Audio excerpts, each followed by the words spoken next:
কার্যক্রম নিষিদ্ধ আওয়ামী লীগ, রাজনৈতিক কার্যক্রম নিষিদ্ধ আওয়ামী লীগ 23 জুন সারা দেশে অস্থিতিশীল পরিস্থিতি তৈরি করতে পারে। আমরা দেখছি বিভিন্ন জায়গায় বিচ্ছিন্নভাবে ঝটিকা মিছিল, কোথাও কোথাও ককটেল বিস্ফোরণ করে মিছিল করা হচ্ছে এবং এটি প্রবণতাটা কিছুটা কমেছিল। আমরা দেখেছিলাম ইন্টারিম গভর্নমেন্টের সময় অনেকটা বেশি ছিল, পরের দিকে এসে এখন আবার দেখছি হঠাৎ দুই এক জায়গায় হচ্ছে। সেই আশঙ্কার জায়গাটা আসলে কতটুকু? দেখুন, আওয়ামী লীগের চরিত্র কি সেটি আপনি 15 বছর দেখেছেন। তারা সরকারে গেলে বিরোধী মত কিভাবে দমন করে, কিভাবে আয়নাঘর তৈরি করে, গুম খুন করে এবং বিএনপির মতো বা অন্যান্য বিরোধী দলকে কিভাবে নিশ্চিহ্ন করার চেষ্টা করেছে। আর 2 বছর আগে 2 মাসে আমরা বা 1 মাস 1.5 মাসে আমরা দেখেছি তারা গণহত্যা করেছে। তারা মানে আমাদের যে আন্দোলনকারীরা ছিল তাদেরকে ষড়যন্ত্রকারী বলেছে, জঙ্গি বলেছে, কি না করেছে। এই দলটির রাজনৈতিক চরিত্র এটা আমার মনে হয় এদেশের মানুষ মোটামুটি জানে। এখন আপনার একটা প্রশ্ন হচ্ছে যে সে তো দলীয় কার্যক্রম নিষিদ্ধ। এখন আমি মনে করি যে দলীয় কার্যক্রম এক্সিকিউটিভ অর্ডারে নিষিদ্ধ করে অনেক সময় হিতে বিপরীত হয়। আমরা জামাত ইসলামের ক্ষেত্রে দেখেছি, অতীতেও দেখেছি। কাজেই এটাকে একটা কৌশল নিতে হবে যে তাদের অনুশোচনা হয় কিনা, এবং যারা যদিও ওই 1.5 মাসে বাংলাদেশের সব প্রান্তেই আওয়ামী লীগের সন্ত্রাসীরা, ছাত্রলীগ, যুবলীগ, আওয়ামী লীগ তারা অস্ত্র হাতে নিয়েছিল, পুলিশ এবং র্যাবের সাথে তারাও ছিল, এগুলো আমরা সবাই দেখেছি। কাজেই এরকম একটি আপনি এখন উইচ হান্টিংয়ের জায়গাটা কিভাবে করবেন, যে কে খারাপ ছিল, কে ভালো ছিল, কাকে আপনি রাজনৈতিক অধিকার ফিরিয়ে দিবেন, কাদেরকে রাজনীতি করতে দিবেন না, বিচারের আওতায় আনবেন, এটি অত্যন্ত দক্ষতার সাথে আপনার করতে হবে। আমি কিন্তু আওয়ামী লীগের রাজনৈতিক দল হিসাবে আগামীতে কার্যক্রমের পক্ষে, কিন্তু যাচাই বাছাই ছাড়া তাকে আপনার মাঠে নামতে দেওয়ার কোনো সুযোগ নেই। আরেকটা জিনিস হচ্ছে, যারা হুকুমের আসামি, যারা হত্যাকারী, যারা হত্যার আদেশ দিয়েছেন শেখ হাসিনা এবং টপ কমান্ডারদের আপনার বিচার করতে হবে, নালে বাংলাদেশে এই তাদের বেশিরভাগই তো দেশের বাইরে, নিশ্চিত দেশের বাইরে, কিন্তু তারা দলের যখন নেতৃস্থানীয় দেশের বাইরে থাকে, পালিয়ে থাকে, এবং তাদের নেতাকর্মীরা যখন দেশে, এক ধরনের অরক্ষিত শব্দ বললে কি ভুল হবে? এই অবস্থায় কি তাদের আসলে জমায়েত করে কি ওই ধরনের কার্যক্রম পরিচালনার সুযোগ আছে? আমি আপনাকে বলি, কোনোভাবেই সেই সুযোগ নাই। আওয়ামী লীগ যে প্রচারণাটি করছে এটি আসলে প্রোপাগান্ডা। তারা শেখ হাসিনা আসবেন, নেতারা আসবেন, কোনোদিন আসবেন না, এবং তারা কর্মীদেরকে রাজপথে নামতে বলছেন যাতে তারা একটা জায়গা পায়। কর্মীরা বিভ্রান্ত হচ্ছেন এবং ভুল বুঝছেন।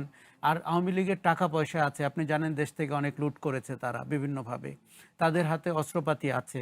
ফলে ওইটার আপনি যে গত 2-3 মাসে আমরা যে তাদের মহড়াগুলো দেখলাম, এমনকি মহাখালীতেও দেখলাম, ঢাকা শহরের কেন্দ্রে, এটি কিন্তু প্রমাণ করে যে আওয়ামী লীগ নিয়মতান্ত্রিক রাজনীতির পথে হাঁটছে না, আওয়ামী লীগ সন্ত্রাসী রাজনীতির পথে হাঁটছে।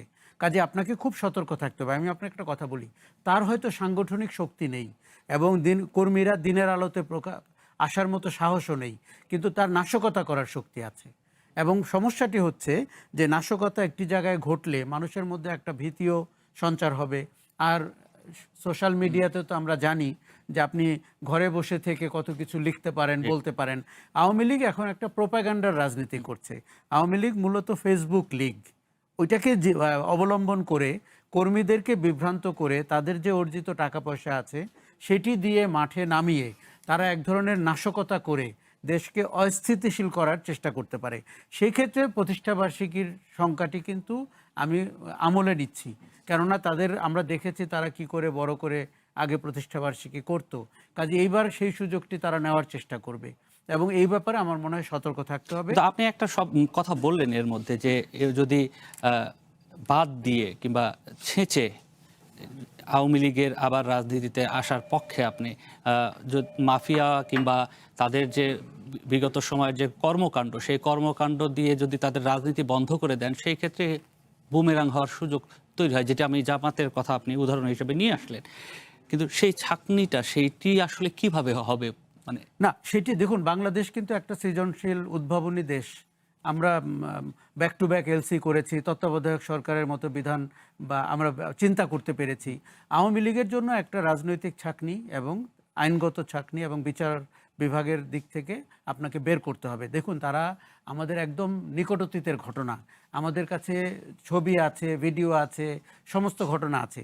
আপনি চিহ্নিত করে ফেলেন যে কারা মূল আসামি, কারা অপরাধগুলো ঘটিয়েছেন, কাদেরকে কোনোদিন আর রাজনীতিতে আপনি জায়গা দিতে চান না, এবং যাদের বিচার হওয়া দরকার এবং দৃষ্টান্তমূলক বিচার হওয়া দরকার। তো কঠিন কাজ, কিন্তু কোনো একভাবে এই ছাঁকনিটি দাঁড় করাতে হবে। আমার ধারণা দলের ভেতরে অনেক লোকজন আছেন যারা অনুতপ্ত, যারা ওই সময়েও ভালো অবস্থায় ছিল না। আপনি জানেন যে ওই সময়ে আওয়ামী লীগের ত্যাগী কর্মী নেতাদের চেয়ে হাইব্রিড এবং অনেকটা পরগাছা, তারা কিন্তু অনেকটা ভালো জায়গা পেয়ে গেছিল। কাজেই আমি বলছি যে আপাতত তাদের নাশকতার জায়গাটি আপনাকে খেয়াল করতে হবে। তাদের ভেতরে যেটি ঘটছে, যে কারণে কাজটি করতে অনেক সমস্যা হবে, আমরা কোনো অনুশোচনা দেখছি না। তারা বরং বলছে এটি ষড়যন্ত্র ছিল। তারা বলছে যে এখন তারা খুঁজে বের করছে যে গোয়েন্দা সংস্থার ষড়যন্ত্র। কেউ বলছেন প্রধানমন্ত্রীর মুখ্য সচিব, আগের প্রধানমন্ত্রীর মুখ্য সচিব দায়ী, কেউ বলছেন আমেরিকান ডলার, কেউ বলছেন জঙ্গি। এইভাবে যদি তারা ছায়ার সাথে যুদ্ধ করতে থাকে, তারা কোনোদিন সত্যটি উপলব্ধি করতে পারবে না। সত্যটি হচ্ছে যে জনগণ ঝেঁটিয়ে তাদেরকে ক্ষমতা থেকে নামিয়েছে